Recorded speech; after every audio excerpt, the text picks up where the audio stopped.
ஒரு நிமிஷங்க ஸ்கிப் பண்ணிடாதீங்க. இன்னைக்கு சரியான பஞ்சாயத்து ஆயிருச்சு. இன்னைக்கு என்ன பார்த்தீங்கன்னா, திண்டுக்கல் தலப்பாக்கட்டு பிரியாணி. உங்க எல்லாத்துக்கும் தெரியும்னு நெனைக்கிறேன். இந்த ஆஃபர் ஒண்ணு போயிட்டுருக்கு. பப்ளிசிட்டி வேற 149க்கு நீங்க பிரியாணி வாங்கிக்கலாம்னு சொல்லி. ஆனா அங்க சில பேர் பார்த்தீங்கன்னா 6 மணிலேருந்து வெயிட் பண்ணியிருந்தாங்கங்க. போனவங்க யாருக்குமே வந்து பிரியாணி இல்ல முடிஞ்சுன்னு சொல்லிட்டாங்க. இப்போ எதுக்கு ஏன் பப்ளிசிட்டி பண்றீங்க? பாவங்க எல்லாரும். 300க்கும் மேல போயிட்டு இருக்கு. ப்ரோ எக்ஸ்ட்ரா போயிட்டே இருக்கனால பிளான் பண்ணதோட டபுள் மணி டக்குன்னு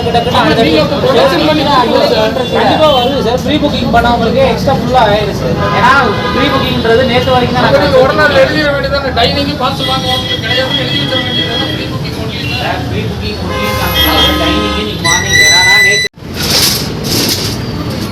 பிரியாணி க்ளோஸ் பண்ணுங்க சார். Biryani close sir.